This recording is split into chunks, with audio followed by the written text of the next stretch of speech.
Bienvenue à cette édition rétrospective de la semaine du Journal de la Ville que nous vous convions de suivre avec beaucoup d'intérêt.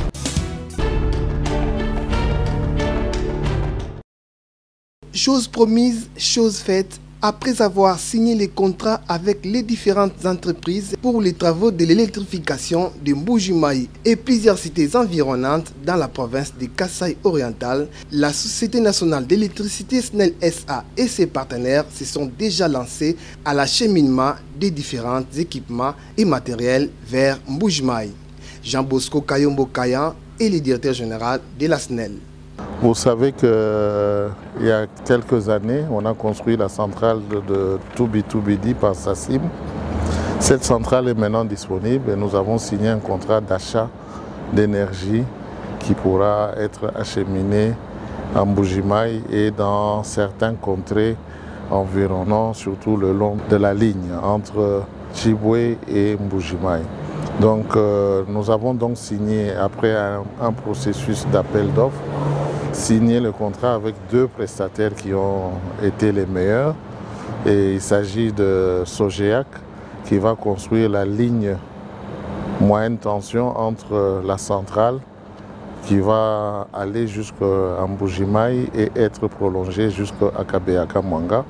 Et quant à Congo Énergie, nous avons signé le contrat pour qu'il fasse la réhabilitation du réseau SNEL de distribution dans la ville de Mbuji-Mayi pour justement accueillir cette énergie qui viendra de Toubi-Toubidi. Sur place au Kasaï, la SNEL, sous le leadership de son directeur général, les travaux sur le traçage, l'épiquetage et l'achat des terrains pour la construction de la ligne haute tension de la centrale de Sassim vers Mbuji-Mayi et les cités environnantes comme Boya, Miabi, Mwalusangu, Kabeaka-Mwanga et Chibwe sont déjà visibles.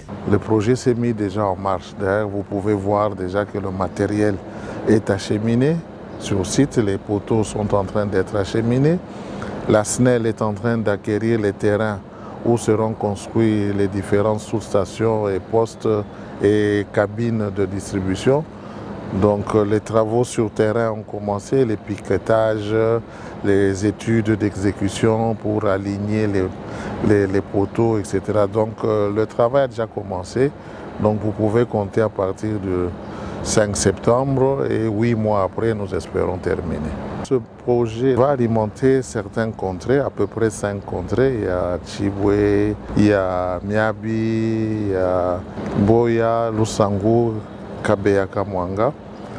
Et en dehors de ces contrées qui ne sont pas parcourues par cette ligne, nous avons d'autres projets et nous allons d'ailleurs bientôt publier une carte postale d'électrification du Grand Kasaï d'une manière générale et nous le faisons pour toutes les provinces. La SNEL, à travers son directeur général, reste déterminée à matérialiser la vision du chef de l'État, Félix-Antoine Tshisekedi Tshilombo, celle de l'électricité pour tous. La SNEL, aujourd'hui, elle se présente en pionnier, en mastodonte, donc la société par excellence que l'État congolais a comme outil pour que le programme et la vision du chef de l'État soient exécutés.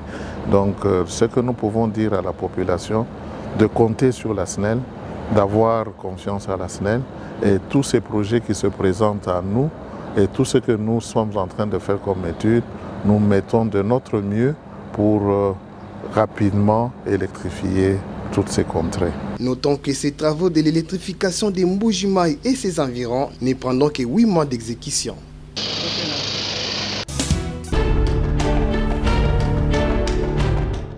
Le discours du chef de l'État Félix-Antoine Tshisekedi Tshilombo sur la tribune des Nations Unies ne cesse d'attirer des réactions. Boni Kalonga, président de la Ligue des jeunes de l'UDPS Moamba, estime que le président de la République a tapé juste en parlant clairement de l'origine de cette guerre. Oui, le chef de l'État a été pertinent. Il a tapé juste comme on le dit. Il était question de faire voir devant toute la communauté internationale que la guerre que nous sommes en train de subir dans ce pays, c'est une guerre injuste et c'est une agression. Et on a attendu que le chef de l'État nous parle clairement de l'origine de cette guerre et certainement le chef de l'État l'a fait voir devant tout le monde que c'est le Rwanda qui est derrière cette rébellion, qui est en train de fournir de moyens pour que le Congo soit agressé. Donc la guerre à l'est du pays égale le Rwanda. Interrogé sur la réaction du président Paul Kagame, Boni Kalonga pense que le président rwandais est en train de perdre la bataille diplomatique. C'est une réaction de quelqu'un qui a déjà perdu la bataille diplomatique. Parce que le Rwanda a assis sa bataille diplomatique sur le mensonge. Ça veut dire qu'à tout moment, l'on disait que c'est le Congo qui était derrière certaines agressions ou certaines tueries au niveau du Rwanda. Aujourd'hui, il est établi clairement que le Rwanda est à la base de tueries, de viols au Congo, à l'est de notre pays. Et le président rwandais est maintenant aux abois parce qu'il pensait que le président Tshisekedi, c'est un enfant de cœur. Et le président Tshisekedi, comme il a toujours cette capacité-là de comprendre les gens bien avant et savoir ce qu'il peut faire d'eux, il a pris son temps pour faire voir au monde que le Congo n'est pas à la base de la déstabilisation du Rwanda. Bien au contraire, c'est le Rwanda qui est en train de tuer nos mères, de violer nos femmes, nos sœurs, et en train de piller les ressources du Congo.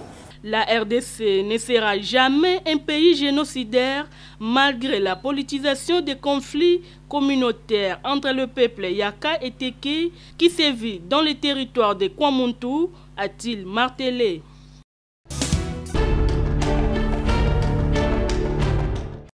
Conflit communautaire entre le peuple Yaka et Teke dans les territoires de Kwamuntu, on en parle encore. Le chef coutumier Mathieu Bope Ubumungo du village Manchaou, connu sous le nom de Ndako Yapembe, s'étonne de l'intensité de ces conflits car ces deux peuples ont appris à cohabiter ensemble. Vraiment, ils ont salabiso pasi makasi. Po bayaka, to bateke, to si do balana, to si do botana, to zana bango ba voisin, ba oyo to zali toujours condamné, o to vivre na bango ensemble toujours. Ata to boyi bango. Mais le code de bandelo kangana to boya bango kate histoire ba ko changer ngo ata mukete tala nzela ya bandundo yo to ba ko longolango ba longole ko lekiso na ndako pembete ko ngoleka ko panji ko na likolo mais ndako pembe ba ko tombola ngote ba longolango ba kenango isika mususu histoire ba changer kate ngande na sabu na sana pasi mutnene tuzana matanga mfumu ko buma mfumu ko kata yesi kingo na mutu bomi mo se bomi bana na ye. Alors le Cameroun c'est la population. Tout ça la kanda ngo makasi yango na tusenga ki audience pas chef de l'état. Chef de l'état ya mabiso bateke to solo na ye. To yebisa ye pourquoi va sale lokona. Kwa muntu eza porte à Kinshasa. Kala mingi te ba okota Kinshasa. Manœuvre wana ils pas politicien ou bien banani. Questionné sur les phénomènes Kuluna dans les villages, le chef Bopé Obumungo interpelle les autorités compétentes à redoubler d'efforts pour éradiquer ces phénomènes. Ngai nazolo bandeko na ngai ba mfumu bien ba candidat malheureux bo ba soit bo conjité vanda tiko so ba Kuluna biso ba mfumu to no so bana wana bazana biso elongo babundela kabiso babuma bakata bato ba machette ni set bakata kabilanga e comme okata bato te bamfumu batika biloko wana boyo ozwaki te soko zwi bokonzi te vanda kozwa bakuluna eza malamu te ngana lobai na mboka na ngai soki kuluna nyonso aye kovanda na ndako na kolakisa ndako ya tata na ye mpo ete bakanga ye makamu na esila.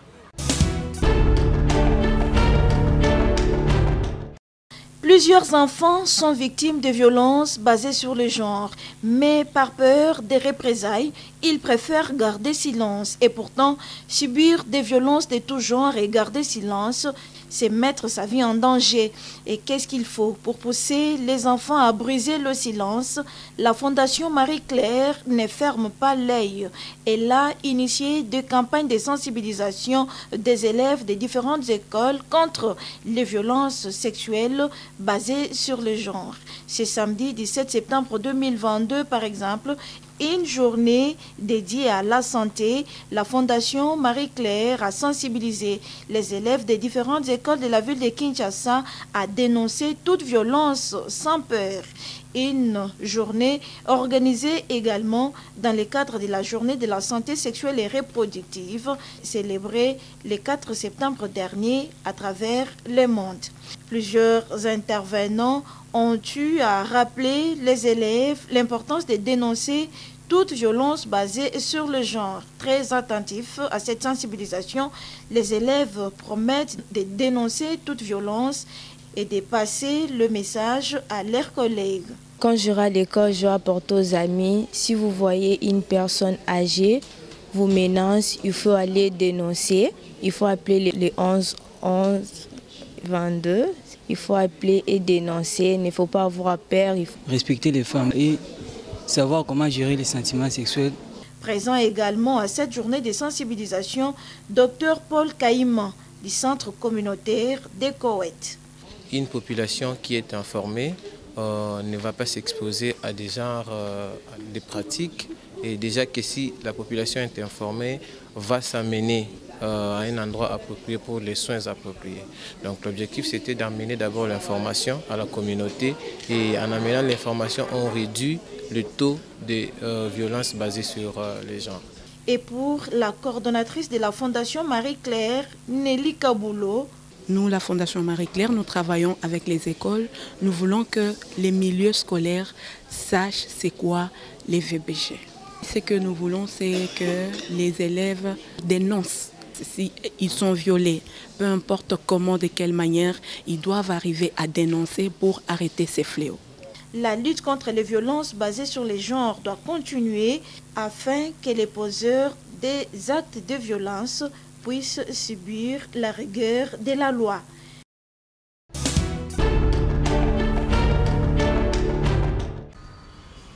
Ouverture ce mardi 20 septembre 2022 à Kinshasa par le secrétariat général de la Conférence épiscopale nationale du Congo de l'atelier technique pour la bonne mise en œuvre des projets socio-économiques à impact visible en faveur de la population congolaise à travers les 48 diocèses de la République démocratique du Congo, et c'est à la lumière du protocole d'accord signé entre le gouvernement congolais et la Conférence épiscopale nationale du Congo. Tous les points focaux des 48 diocèses de la RDC prennent part à ces échanges qui se tiennent à l'immeuble Marie-Reine de la Paix. Dans son mot d'ouverture, le secrétaire général de l'ASENCO, Monseigneur Donatien Cholet, a de prime abord remercié le chef de l'État, Félix Antoine Tshisekedi Tshilombo, pour avoir permis la matérialisation de ces protocoles d'accord. Il me soit permis de remercier le président de la République, M. Antoine Félix Tshisekedi Tshilombo, qui a permis la matérialisation de cet accord portant sur l'octroi des subsides aux diocèses pour la réalisation des projets socio-économiques à impact visible en faveur des populations locales de la République démocratique du Congo. C'est pour imaginer toutes les possibilités positives pouvant aider à répondre aux attentes de l'accord signé que le secrétariat général de la SENCO organise cet atelier, révèle le secrétaire général de la SENCO. Dans le souci de répondre aux attentes du gouvernement, celle d'apporter tant soit peu des solutions aux problèmes sociaux des populations, le secrétariat général a mis en place une équipe technique servant à apporter son soutien au diocèse pour la bonne mise en œuvre de ces projets. Cette équipe a pour objectif de proposer au diocèse une série de projets sociaux bancables avec une dimension d'autofinancement, quitte au diocèse qui le désire de choisir ce qui répond le mieux à leur environnement. Les 3 jours de ces échanges sont à mettre à profit, espère le secrétariat général de la Conférence épiscopale nationale du Congo, qui invite les participants à s'en approprier. Coordonnateur de la Caritas.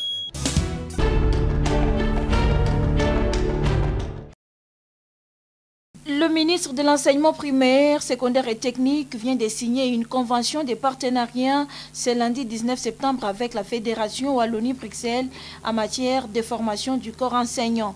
Une convention ayant pour but de former l'enseignant congolais afin de les mettre à la hauteur des attentes du siècle. À en croire Pierre-Yves Géolé, président de la Fédération Wallonie-Bruxelles, le nouvel exercice allant de 2022 en 2026 concerne particulièrement les provinces de Haut-Katanga, Olomami, Lualaba, Tanganyika et Kasaï oriental. L'objectif général est de contribuer à une éducation de qualité pour tous sur un pied d'égalité avec des possibilités d'apprentissage tout au long de la vie, a-t-il dit. C'est la prolongation en fait d'un programme très important pour l'éducation ici en RDC, tout simplement parce que c'est un programme qui existait auparavant, c'est en fait la formation des maîtres à distance. Et l'éducation évidemment constitue une priorité pour la RDC comme pour la Fédération Wallonie-Bruxelles, mais pour avoir un enseignement de qualité, nous avons besoin aussi d'avoir une équipe éducative, des enseignants de qualité. Et donc cette convention vise à prolonger 2022-2026 la formation à distance des maîtres, des enseignants. Donc c'est très important parce que je sais aussi combien l'éducation, l'enseignement est important dans la stratégie, dans le programme de la RDC. Et le fait de pouvoir signer cette convention avec le ministère de l'enseignement primaire, secondaire et technique est importante avec l'OIF, l'Organisation internationale de la francophonie, mais aussi avec l'AUF et l'APF. C'est juste après ces allocutions que les deux partenaires, notamment la vice-ministre de l'EPST, Aminata Namasia, et le président de la Fédération Wallonie-Bruxelles, Pierre-Yves Géolé, ont procédé à la signature de la convention dont le budget indicatif global s'élève à 3 296 000 €. Il est à noter que le vice-ministre de l'EPST était accompagné notamment par le directeur des cabinets du ministre Tony Mwaba, le professeur Eddy Mwanzo.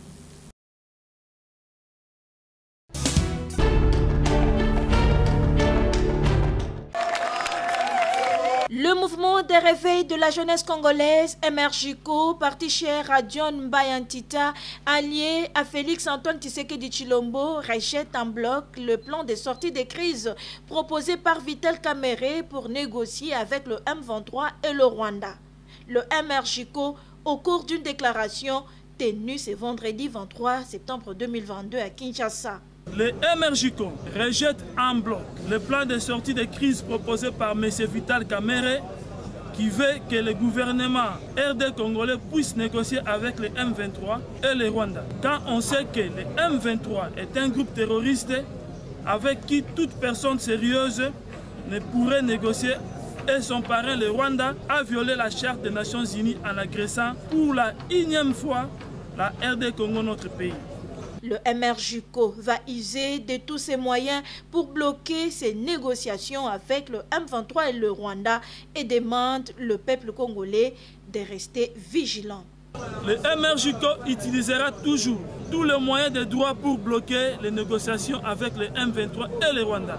Il demande à tout Congolais épris de paix et de patriotisme de se lever pour empêcher cette aventure qui, au cas où elle aura lieu, verrait les agresseurs rwandais siéger et infiltrer les institutions congolaises du sommet à la base. Et suite aux déclarations du secrétaire général de l'ONU, Antonio Guterres, selon lesquelles la MONUSCO n'est pas en mesure de combattre les M23 qui disposent des armes sophistiquées est un aveu d'échec. C'est la force onusienne en RD Congo qui confirme la thèse de la balkanisation de notre pays.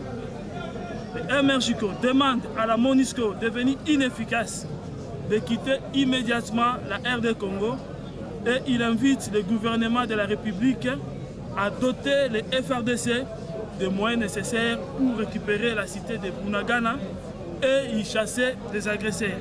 Le MRJCO salue les discours du chef de l'État, Félix-Antoine Tshisekedi Tshilombo, et sa position à la tribune de l'Assemblée générale des Nations unies en martelant, je cite, « Mon peuple demande à l'ONU, à l'Union africaine, aux communautés régionales africaines et aux partenaires de la RD Congo de ne plus se fier aux déclarations éhontées des autorités rwandaises. Fin de citation. Aucun millimètre de notre pays ne sera annexé par le Rwanda.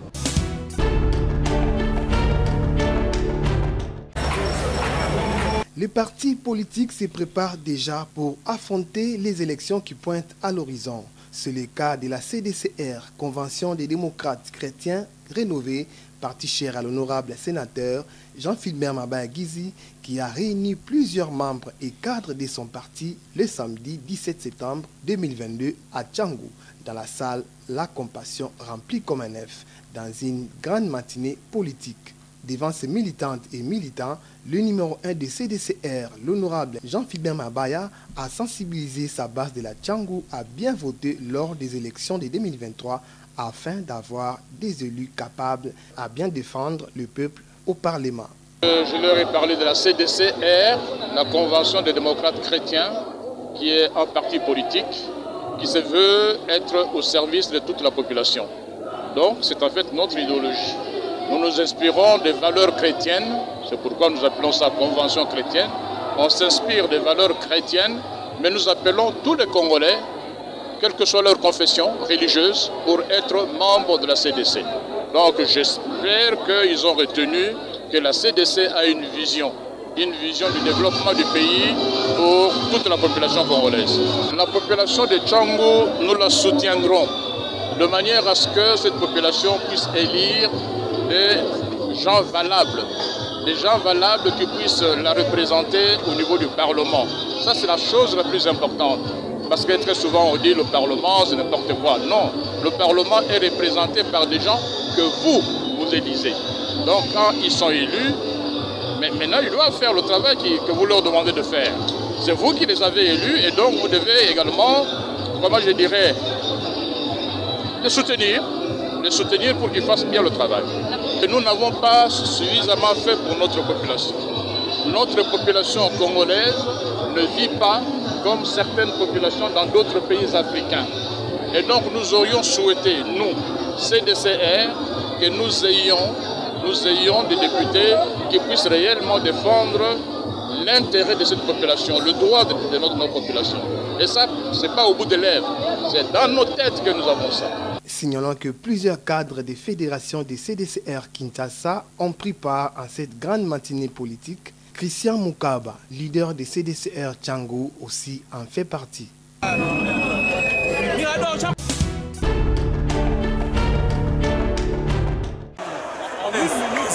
Ils étaient dans la rue de Kinshasa pour revendiquer l'amélioration de leurs conditions socio-professionnelles. Les médecins du SINAMED et du SILIMED, mais leur marche n'a pas pu se tenir car dispersée par la police. Ici à Kinshasa, le gouverneur a décidé de venir parler aux médecins à notre de Fatima. Il y a eu des problèmes protocolaires, certes, il n'est pas encore arrivé. Les médecins se sont lassés, ils sont jetés sur la rue. Et là, les policiers ne savent pas ce que veut dire la blouse blanche. Ils ont commencé à gazer les médecins. Et même à nous sommes désolés, nous sommes très mécontents de ce gouvernement de Warriors qui ne sait pas respecter les engagements, autant il ne sait pas respecter le médecin. Mais qu'est-ce que les blouses blanches revendiquent? Le respect de l'accord. Nous revendiquons le respect de l'accord du 3 août 2021, en l'occurrence. Le paiement des frais de transport, de logement et l'accélération des actes administratifs. Il y a des médecins qui ont connu une promotion, ça fait 3 ans, on n'a jamais notifié. Aujourd'hui, le président vient de prendre une ordonnance, il faut attendre certainement 5 ans quand il sera plus. Je ne sais même plus comment ça va se passer. Je répète que le médecin congolais est le plus patriote possible. Parce que si nous nous en tenons au décret 06/130 du 11 octobre 2006, le médecin congolais ne peut pas être invulnérable, ne peut pas être un mendiant. Mais le gouvernement actuel, alors qu'on avait convenu que progressivement, au regard du budget de l'État, on va améliorer sa situation, ce gouvernement améliore le budget pour son propre ventre.